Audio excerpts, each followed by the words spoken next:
అండి నేను అది అదే బచ్చాలు చేస్తున్నానండి. ఇది అందరేమో ఈరోజు పప్పుతోటి చేస్తారు కదండి. ఈరోజు నేను కొబ్బరితోటి చేస్తున్నానండి. నేను కొబ్బరితోటి వేరే, పప్పుతోటి వేరే చేస్తున్నానండి. అందుకని ఒకసారి మీరు చూడండి ఫ్రెండ్స్, మంచిగా ఉంటే మీరు కూడా చేసుకోండి. కొబ్బరి బాగుంటాయండి. అందరు పప్పుతోడు చేస్తారు కదా, పప్పుతోడు చేయకుండా కొబ్బరితో చేస్తున్నానండి. కొబ్బరితో చేస్తున్నాను. కొబ్బరితో అంటే చాలా బాగుంటాయండి. కొబ్బరి బచ్చాలు బెల్లం వేయాలి. కొబ్బెర ఇగో ఇక్కడ ఉంది కదండి, కొబ్బెర, బెల్లము, కొబ్బెర అక్కడికి పోయి కడుప. అదే మేమైతే ఇది కొబ్బరితో చేస్తున్నామండి. మళ్ళీ పప్పుతో కూడా వేసాము. పప్పుతోటి అందరు చేస్తారు, ఇక పప్పుతోటి పెట్టుడు ఎందుకని కొబ్బరితోటి వెరైటీగా ఉంటాయి కదండి. అందుకని కొబ్బరితో చేసి ఇట్లా గోధుమ పిండి, మనం పూరి పిండి కూడా చేసుకోవచ్చు. చాలా బాగుంటాయండి ఫ్రెండ్స్. ఇవి మీరు కూడా చేసుకోవాలని నేను పెడుతున్నాను ఫ్రెండ్స్. కొబ్బరితోటి కొబ్బరి, బెల్లము, గోధుమ పిండి బచ్చాలండి.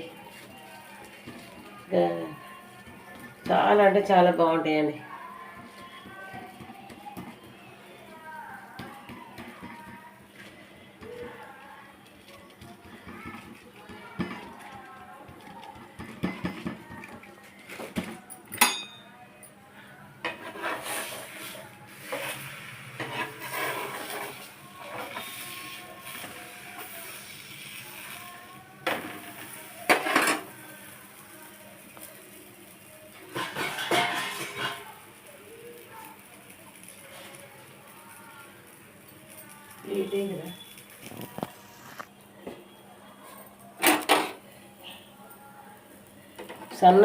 సన్న పెట్టుకొని ఒకటేసారి చిన్నగా చేస్తే 2-3 కూడా కాలవచ్చు అండి.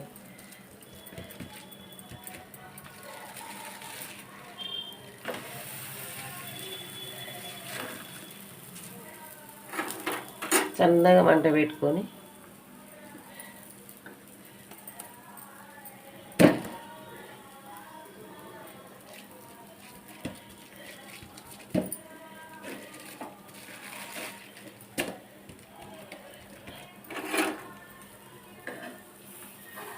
నూనె పెట్టినమంటే నూనె వేసే అవసరం లేదండి. మంచిగా అంటే అస్సలు ఇంకా ఇది లేకుండా వస్తాయి.